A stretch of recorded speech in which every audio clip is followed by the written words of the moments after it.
ఈ వీడియోలో మనం భగవద్గీత అధ్యాయము 16 శ్లోకము 12ను పరిశీలిద్దాం. ఈ అధ్యాయంలో శ్రీకృష్ణుడు దైవీ అసుర స్వభావాల మధ్య తేడాను వివరిస్తున్నాడు. అసుర ప్రవృత్తి గలవారు ఎలా ఆలోచిస్తారో, ఎలా ప్రవర్తిస్తారో ఈ శ్లోకంలో స్పష్టంగా తెలియజేస్తున్నాడు. మొదటగా ఈ పవిత్ర శ్లోకాన్ని భక్తితో విందాం. ఆశాపాశశతైర్బద్ధాః కామక్రోధపరాయణాః ఈహంతే కామభోగార్థం అన్యాయేనార్థసంచయాన్.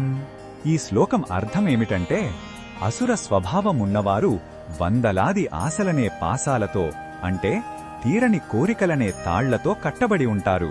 వారు పూర్తిగా కామానికి, క్రోధానికి వసులయ్యుంటారు.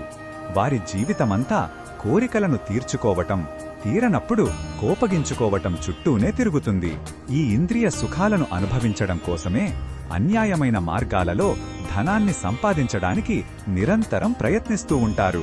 ఈ శ్లోకంలో ఉన్న భావం మనకు ఏమి చెప్తుందంటే, అపరిమితమైన ఆశలు మనిషిని ఎలా బంధించి పతనానికి దారితీస్తాయో ఇది మనకు హెచ్చరిక చేస్తుంది.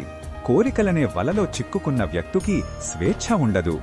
అతను తన ఇంద్రియాలకు, భావోద్వేగాలకు బానిసావుతాడు. బయటకు ఎంత సంపన్నుడిగా కనిపించినా లోపల నిరంతరం అశాంతితో, అసంతృప్తితో ఉంటాడు. ఇదే అసుర ప్రవృత్తి యొక్క నిజమైన స్వరూపం. ఈ బోధనను మన దైనందిన జీవితంలో ఎలా ఉపయోగించుకోవచ్చు అంటే, మన కోరికలను మనం గమనించుకోవాలి. అవి అవసరాలా లేక అత్యాశలా అని ప్రశ్నించుకోవాలి. కోరికలు తీరనప్పుడు వచ్చే కోపాన్ని అదుపులో ఉంచుకోవాలి. మన జీవనోపాధిని న్యాయమైన, ధర్మబద్ధమైన మార్గాల్లోనే సంపాదించుకోవాలి.